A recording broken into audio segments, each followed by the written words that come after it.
Hi singers, welcome back. This is the fourth and final category that we're going to talk about in order to prepare you for the national finals, the Canadian finals of the Karaoke World Championships. This is Dr. Suzanne Wright, who's gracing us with her presence this evening. I'm Joey Oberhoffner. I basically just live here.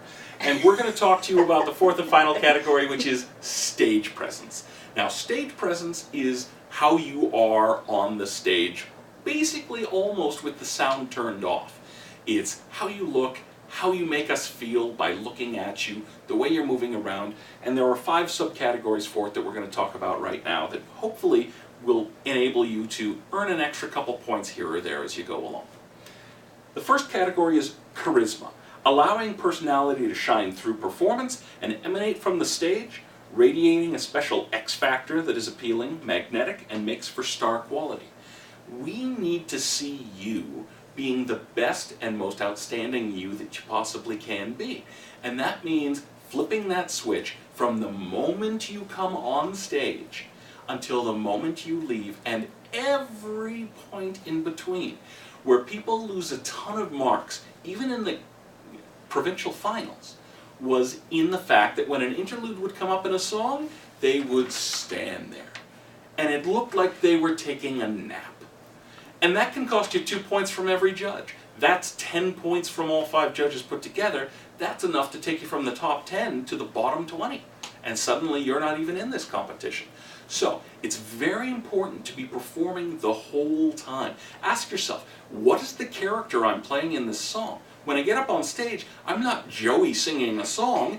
I am the character from the song. And I need to be that guy from the moment I walk out on stage until the moment I leave, and every point in between, including the interludes. Absolutely. Very, very important. Confidence. Exuding command of the stage, strength of delivery with self-assured performance. This is a difficult one because generally as artists we have our insecurities. And we cling to them lovingly, unfortunately. It's like pulling on an overcoat when you walk onto stage. You don't have to be you. You can be the character that Joey just talked about. You can be the person the song was written for or about. You are no longer yourself. And with the loss of yourself, those little insecurities should all trickle away as well. Be someone else. Pull on that overcoat. Change. As soon as you put on that costume, become someone else. And be strong, be confident, and know that you can do it. Something else that really plays into this, I feel, is practice. Don't be afraid to practice with a hairbrush in front of the mirror. Practice, practice, practice. Go out to the bar. Make sure that you've got the correct version of the song. Don't turn up here and suddenly get a different version, because all those insecurities are going to hit you smack in the face if that happens to you. You have to know exactly what you're going to do. And as soon as you walk on stage, that muscle memory takes over and you get the job done. Movement, that's mine as well, isn't it? Okay. Use of space, walking, dancing, or other movement appropriate for the song. Use of arms, posture, poise, and energy. Movement is really important because it's the final stage of that performance. You've worked on your dynamics, and you've worked on your lyrics, and you've worked on your twiddly little runs that you're going to add to the song. Please, please also work on your movement. There are different types of singers who do different things when they move. There are natural movers and there are non-natural movers. You have to make it so that every movement you make is natural. If you're a good enough performer to get up there and do it organically, go for it. But I think a rehearsed performance is going to suit you better at this level of competition. I think you need to know what you're going to do. I really do expect to see movement in whatever song you're doing. But if you're singing a slow ballad, I really don't want to watch you doing the fandango while you're singing it, because it doesn't work. So there's a technique that one of our friends talks about all the time, and she talks about the park and bark technique. And so you stand still, you deliver the song, and then you move in between the phrases. It's an excellent technique for a slower song. If the song has a good rhythm and a good beat to it, pick up that beat, move your body to it. Some of the things that happen with movement that I don't like to see are the floating arms. I really don't like to see that at all. The floating shoulder, I'm not keen on that one either. As soon as you start moving through the rib cage too much, you're actually going to compromise your breathing a little bit. Bringing your arm up above your head on a regular basis, that's actually going to make it quite difficult for you to hold your notes as long as you really should. Think carefully about your performance. And also, much as I want to see you move, please don't sacrifice your vocals for your performance. We see such a lot of people who are dancing, and by the time they're a third of the way through the song, they have no breath to deliver the song. And it doesn't matter how good your performance is, there are only so many points for performance, and there are still points for voice. You have to strike a balance between the two. Now, one last important subsection within the movement category is critically important, and Dr. Suzanne's going to talk about that right now, and that is, as you can probably guess, microphone technique. Joe and I both have a bit of a bee in our bonnets about this one, to be honest. The one that I hate the most, and I think Joe will join me, is this one. Do not grab the end of the microphone. It makes noise when you touch it. Don't do that. It's not a good plan. When you hold the microphone, I want the microphone held on the black part of it. And I want the microphone to be neutral, to be coming at you like this. And I want it to be relatively close to your mouth. I don't want you to be eating it. I don't want you to be singing into it like that. The microphone has a diaphragm in the middle, down through here. And the sound has to go into that. And if you sing onto the sides of the microphone, your sound production is poor.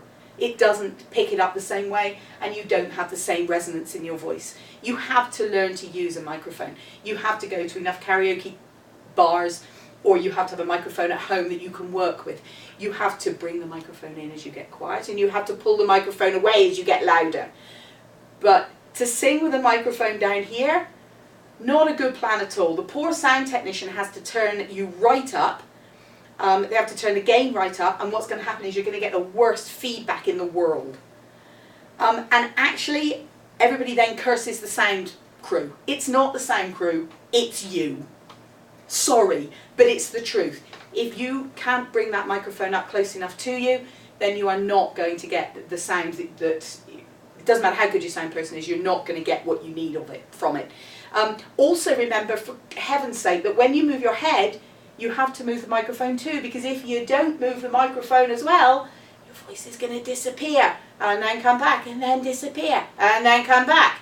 We don't want to hear that. Mic technique is absolutely huge, and it's probably the thing that most people who are good singers lose the most points on. Okay, and I've probably forgot to tell you something about the microphone, so Joey can always take this. Two things that will very quickly cost you marks. The first thing is if you try to play drums, or you try to conduct the band with your microphone. Okay? Your microphone is probably the most expensive thing on the stage, unless you're wearing a Rolex. Treat it with respect. Hold it where it's supposed to be, sing into it, and let the rest happen. The second thing that you need to be really, really careful of is don't let the microphone drop down and point towards a monitor or up towards a speaker. That will create terrific feedback that will ruin a performance. From the moment the music starts until it ends, we are suspending disbelief. We are paying attention to you, and we're taking ourselves out of the moment. If you break the spell of the song by doing something that causes audio difficulty, or for that matter, just casually making a joke in the middle of a song that doesn't belong there, you're taking us out of that moment, you're breaking the spell, and you're really ruining the entire mood that you've worked so hard to create. So don't do it. The next item is costume and appearance. Brightly colored, light reflective, or otherwise attractive costume that is appropriate for song, polished presentation on stage, and on camera. How you look is important. Now, we're not saying that you have to be devastatingly gorgeous or wonderfully handsome. Not everybody can look like me. And we appreciate that fact. Not everybody hits the genetic jackpot like this. But you can prepare yourself to come on stage. You know what's boring on stage? A black suit. You know what's exciting on stage? A black tuxedo. You know why? Because the lapels reflect light. Because the cufflinks reflect light. Because the patent leather shoes and the spats reflect light and offer contrast. Think about the songs you're going to do and come up with a costume that will be interesting for us to see you in for each of those. Now, important point, important caveat when it comes to costumes, and I'm saying this to the ladies as well as the gentlemen. Do not wear something that you think you look good in if it limits your ability to sing or to move. Everybody looks good in a corset. I look fantastic in one.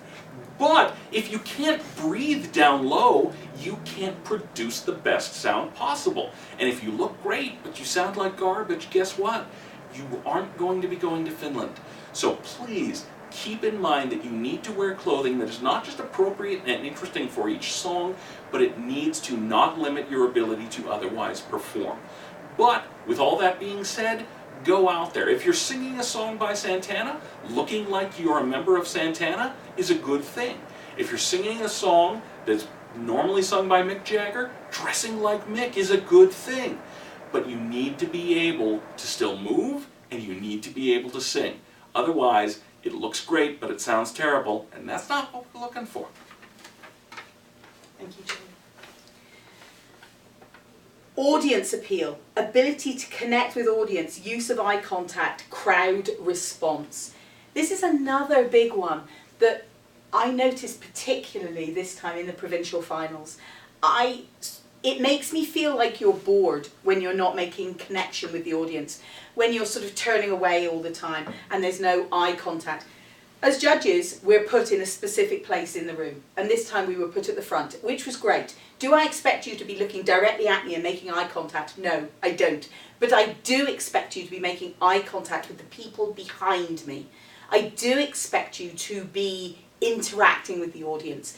I like those gestures that go out towards a member of the audience, the I love you, the reach out my hand. I like that. I think that that's important because it shows that you are interested in connecting with the audience. If you don't connect with the audience, you're not going to get a very good round of applause. And if you don't get a very good round of applause, you're going to lose marks. It is a part of performance, is a connection with the audience, and you need to make that bond. If you come on the stage and you stand there like a deer in the headlights, and then the song starts and you start to sort of fumble around a bit, and then you start to get into it a bit, but you're looking right up in the air, or you're looking to the side, or you turn your back on the audience, you're going to lose marks. It's not what we want to see, and it's certainly not what the audience wants to see. You need to be completely interactive with the judges and with the audience so that we can feel that you are having the time of your life up there and we're having the time of our life watching you. So singers, that wraps up the four main categories and the subcategories that we're talking about as you get ready for the national championships, for the World Karaoke Championship, and hopefully punch your ticket to Helsinki, Finland. Now, on behalf of Dr. Wright and myself, we wish you the best of luck, and one thing that I'd ask you to take away from this entire session, all four of these points, is that this is a karaoke competition. It is not a singing contest. It is not a dancing contest. It is not a who wore it better contest. It is all of those things and so much more. In failing to pay attention to every single point that was raised here, you are putting yourself at risk at losing marks when you need them the most. So please, take what we've offered in a sense of which it was intended, which is we want you to do as well as you possibly can. Nothing makes us happier than having terrifically difficult decisions at the end of the night. So we wish you the best of luck. Please pick your songs now. Please go to your local karaoke club and try them now and get practicing. The people who punch their ticket to Finland in a couple of weeks are going to be the people who work hardest between when they see this video and when we see them on stage. Talent only gets you so far, and you're already there. Hard work gets you the rest of the way. It's very true. Good luck to all of you, and thank you.